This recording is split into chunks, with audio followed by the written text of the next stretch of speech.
সম্ভব হলো না। অবশেষে ইট তৈরিতে ব্যবহৃত পানি খেয়ে নিলাম। সারাদিনে মাত্র 150টা ইট বানালাম। সন্ধ্যা এসছে, ম্যানেজার সবাইকে 300 টাকা করে দিলেন। আমাকে 200 টাকা দিয়ে বলল কাল থেকে আর না আসতে। যে যার বাড়ি চলে গেল। আমি একটা বাজারে গিয়ে 50 টাকার খাবার খেলাম। হাতে ফোসকা পড়েছে, তাই খেতে কষ্ট হয়েছে। এখন বুঝতে পারছি জীবনটা কতটা কঠিন। আর 100 টাকা দিয়ে একটা সিম কিনলাম, আর 50 টাকা রাখলাম ভবিষ্যতের জন্য। নতুন সিম কিনে আমার এক বন্ধুকে ফোন দিলাম, যার বাড়ি আমাদের বাড়ির পাশেই। আমরা ছোটবেলার বন্ধু, একই সাথে পড়ি। তার নাম্বারটা ফ্লেক্সিলোড দিতে দিতে তার নাম্বারটা মুখস্থ হয়ে গিয়েছিল। তাকে ফোন দিতেই সে ফোন ধরে বলল, তাকে আমি সালাম দিলাম। সে মনে হয় বুঝতে পেরেছিল এটা আমি। সাথে সাথে হাউমাউ করে কেঁদে দিল আর বলল, আমি জানি তুই এরকম কাজ করবি না। কেমন আছিস রে? আমি ভালো আছি রে, তুই কেমন আছিস? বাড়ির সবাই কেমন আছে রে? সবাই ভালো আছে রে, ওরা তো সুখে থাকবেই। এই, তোর কাছে টাকা পয়সা আছে তো? ঠিক মতন খাওয়া দাওয়া করিস তো? টাকা লাগলে আমাকে বলিস, বিকাশ করে দেব। এবার আমিও সত্যি সত্যি কেঁদে দিলাম। সাথে সাথে ফোনটাও কেটে দিলাম। বারবার চিৎকার করে বলতে ইচ্ছে হলো, এ সৃষ্টিকর্তা, আমার সাথে এটা হওয়ার ছিল।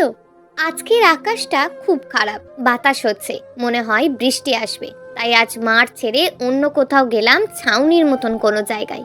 খুঁজতে খুঁজতে পেয়ে গেলাম একটা বিল্ডিং। নতুন বিল্ডিং হচ্ছে, এর কাজ চলছে। সেখানেই শুয়ে পড়লাম। রাতে হেব্বি বৃষ্টি হলো। আজ সারা রাত মশার জন্য ঘুমাতেই পারলাম না। পরের দিন সকাল হতেই আবারও কাজ খুঁজতে গেলাম। আজ আর কাজ পেলাম না।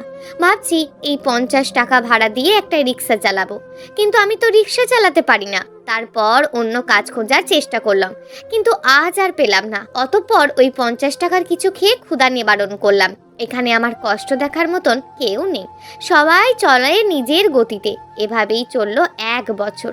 এই 1 বছরে সামান্যতম পরিবর্তন বা উন্নতি হলো না। আমার দিন দিন যেন অবনতিই হচ্ছে।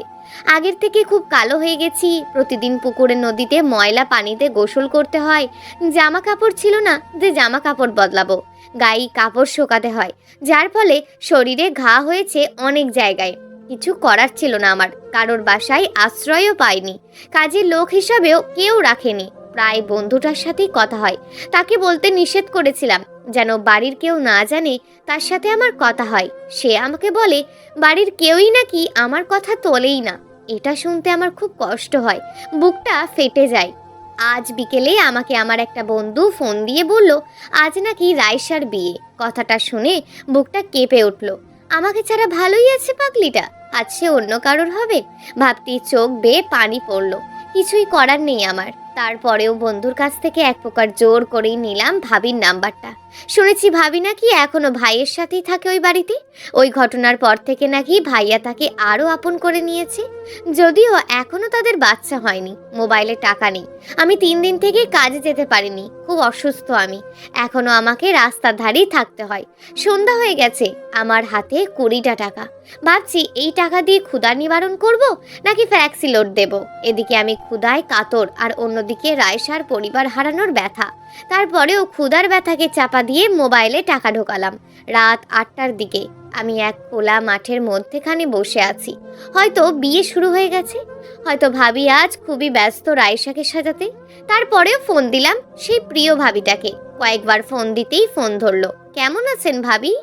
কে বলছেন? এত তাড়াতাড়ি ভরে গেলেন ভাবি? কে, নিলয়? হ্যাঁ ভাবি, কেমন আছেন? সাথে সাথে চিৎকার দিয়ে বলো, নিলয় তুই এখন কই? তোকে আমি অনেক কষ্ট দিয়েছি, আমি অনেক ভুল করেছি, তুই ফিরে আয়। আমি আমার পাপ সবার সামনে বলে দেব, তুই ফিরে আয়। আমার খুব কষ্ট হচ্ছে তোকে না দেখে, আমি রাগের বশে সব করে ফেলেছি, তুই চলে আয়। সেই সুযোগ আর নেই ভাবি। ভাবি, আমি 3 দিন ধরে না খেয়ে আছি ভাবি। ভাবি, আর মনে হয় না আমি বাঁচবো।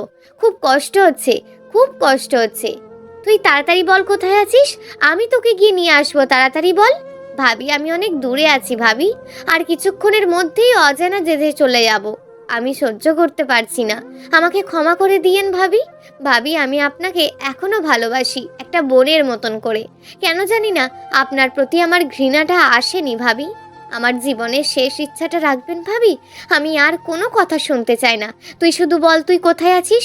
ভাবি, সেটা জেনে আর কি হবে বলেন না, আমার ইচ্ছেটা পূরণ করবেন কি না? বল। ভাবি, আমার আব্বু আম্মুকে বলবেন আমাকে যেন ক্ষমা করে দেয়। আর আমার ঘরের পড়ার টেবিলের ড্রয়ারে একটা উপহার রেখেছিলাম রাইসাকে দেওয়ার জন্য, কিন্তু তা আর দিতে পারিনি। জানি না ওটা এখনো আছে কিনা। ওটা পারলে রাইসাকে দিয়ে দিন। বলার দরকার নেই কে দিয়েছে, আর সত্যিটা গোপন করে রাখেন আমাকে ভালোবাসার খাতিরে। কাউকে বলেন না, এটা বললে আপনার জীবনটাও নষ্ট হয়ে যাবে। ভাবি, পারলে আমার ভুল ত্রুটিগুলো ক্ষমা করে দিন, আর পারলে সবাইকে আমার অগ্রিম মৃত্যুর সংবাদটা দিয়ে দিয়েন। ভালো থাকেন। ঠিক সেই মুহূর্তে মোবাইলটা বন্ধ হয়ে গেল। চার্জ শেষ। জীবনের তো সবই শেষ হয়ে গেছে, আর তুই বা বাকি থাকিস কেন? অনেক কান্না করছি। এখন অনেক ঘুম পাচ্ছে আমার। এই ঘুম যেন আর রাত জাগার নয়। এই ঘুম যেন আর জীবনের শেষ ঘুম আমার। চোখকে আটকে রাখতে পারলাম না। জানি না পরের দিন এই চোখ দুটো খুলবে কিনা। মৃত্যু কি এত সহজ যে যখন চাইবো তখনই হবে? পরের দিন ঠিকই ঘুম থেকে উঠলাম। নিজেকে আবিষ্কার করলাম এক বন্ধ করে ঘরে, একটা বিছানা। আমি একা শুয়ে আছি। পাশে আমার হাতে স্লাইন লাগানো। শরীরে দুর্বলতা নেই, হয়তো স্লাইন দেওয়ার কারণে সক্রিয় শক্তি এসেছে। অনেকক্ষণ ভাবার পর বুঝতে পারলাম এটা একটা হাসপাতাল। দেখে তো মনে হচ্ছে খুব দামি আর বড় হাসপাতাল। এরকম হাসপাতাল আগে কখনো দেখিনি। অনেকক্ষণ ডাকাডাকি করলাম, হ্যালো, কেউ আছেন? হ্যালো, কেউ শুনছেন? কেউ শুনলো না। পাশে মোবাইলটা খুঁজলাম, না, মোবাইলটাও নেই। এখন খুব খারাপ লাগছে। আমাকে হয়তো কেউ এখানে ভর্তি করে দিয়ে চলে গেছে। আমি এখন ছাড়া পাবো কিভাবে?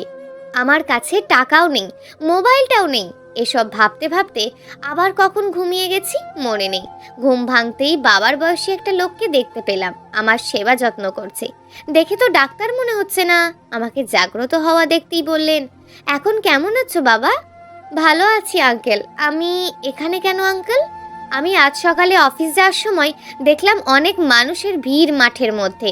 আমি যখন বিষয়টা দেখতে গেলাম, তোমাকে একটা মাঠের মধ্যে আধমরা অবস্থায় শুয়ে থাকতে দেখেছি। তাই সাথে সাথে তোমাকে হাসপাতালে নিয়ে আসছি। ও, তার মানে আমি এখনো মরিনি? কেন বাবা, এরকম কথা কেন বলছো? এমনি আঙ্কেল। আচ্ছা আঙ্কেল, আমার তো টাকা পয়সা কিছু নেই। আমি তো এতিম। আপনার এই ঋণ আমি কিভাবে পরিশোধ করব? ঋণ পরিশোধ করতে হবে না বাবা, তুমি সুস্থ হও, আমি এটাই কামনা করি। তা কিভাবে হয়? আর কোনো কথা নয়, এখন চুপ করে বিশ্রাম নাও। মনটা ভরে গেল। যাক, একটা ভালো মানুষের দেখা তো পেলাম। 2 দিন হাসপাতালে থাকার পর আমি সুস্থ হয়ে গেছি। এই কয়েকটা দিন আঙ্কেলটা অনেক যত্ন নিয়েছে। দিনে 2বার আসতো আমাকে দেখতে। পোশাক আশাক দেখে তো মনে হয় খুবই বড় লোক। ভাবতেও অবাক লাগছে, এত বড় লোক হয়েও আমার মতন তুচ্ছ মানুষটার খোঁজ নিচ্ছে। আমাকে তাদের বাড়ি নিয়ে গেল, কিন্তু আমি না করলাম। তারপরেও আমাকে জোর করে নিয়ে গেল অনেক বড় বাড়ি। এসব বাড়িতে কাজের লোক হওয়া যেন ভাগ্যের ব্যাপার আমার জন্য। বাড়িতে ঢুকলাম, আন্টিকে দেখে সালাম দিলাম। আন্টিও অনেক ভালো। তাদের একটা ছোট্ট মেয়ে আছে। মেয়েটার নাম পিঙ্কি, ক্লাস 5-এ পড়ে। আমাকে ভাইয়া ভাইয়া বলে ডাকে। যখন সে ভাইয়া ভাইয়া বলে ডাকে, তখন বুকটা মোচড় দিয়ে ওঠে। খুব কষ্ট হয় তখন। মনে পড়ে যায় পুরনো স্মৃতি।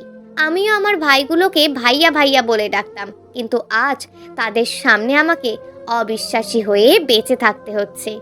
আজ কয়েকদিন ধরে আঙ্কেলের বাসায় আছি। অনেক ভালোবাসা আর আদর দিয়ে আঙ্কেল আন্টি আমায় আগলে রেখেছেন এখানে। ছোট্ট বোনটাও অনেক ভালোবাসে আমাকে। সারাদিন আমার সাথে খেলে। রাত হলে আবার আমাকে তাকে পড়তে বসাতে হয়। কিন্তু ভয়, সব সময় কোথা থেকে যেন একটা অচেনা ভয় এসে আবার আমাকে গ্রাস করে। বারবার মনে হচ্ছে যেন এই সম্পর্কটাও কোনো এক মিথ্যা অপবাদে ভেঙে যাবে। আবার হারিয়ে যাব অচেনা শহরে, যেখানে কেউ কারোর দিকে তাকানোর সময় রাখে না। আজ ঘুমের মাঝে খুব খারাপ একটা স্বপ্ন দেখলাম। এই স্বপ্ন যেন বারবার ইঙ্গিত করছে এই সম্পর্কটাও ভেঙে যাবে। তাই আমি সিদ্ধান্ত নিলাম, এই সুন্দর সম্পর্কটা ভাঙার আগে আমি এখান থেকে চলে যাব। তাই পরের দিন সকাল হতে আঙ্কেলের কাছে গেলাম। আঙ্কেল, আমি আর এখানে থাকবো না, আমি চলে যাব। আমি জানি আমি আপনার ঋণ কখনোই শোধ করতে পারবো না। আমাকে ক্ষমা করে দিন। কেন বাবা, তোমার এখানে থাকতে খারাপ লাগছে? তাছাড়া তুমি কোথায় যাবে এই অচেনা শহরে? তুমি তো বলেছিলে তোমার কেউ নেই। তোমার কেউ কি আছে যার কাছে তুমি যাবে? না আঙ্কেল, আমি আপনাকে মিথ্যে বলেছিলাম। আমি এতিম না, আমার সব কিছুই ছিল, এখনো আছে, কিন্তু আজ তা আমার নিজের নেই। আমি খুব খারাপ আঙ্কেল, আমি খুব খারাপ। আমি চাই না আপনার সাথে থাকা এত সুন্দর সম্পর্কটাও কোনো এক অজানা কারণে শেষ হয়ে যাক। আমাকে চলে যেতে দিন আঙ্কেল, মাঝে মাঝে আসবো দেখা করতে। এসব কি বলছো বাবা? আমি কিছুই বুঝতে পারছি না। আমাকে কি একটু পরিষ্কার করে বলবে? তুমিও সেদিন এরকম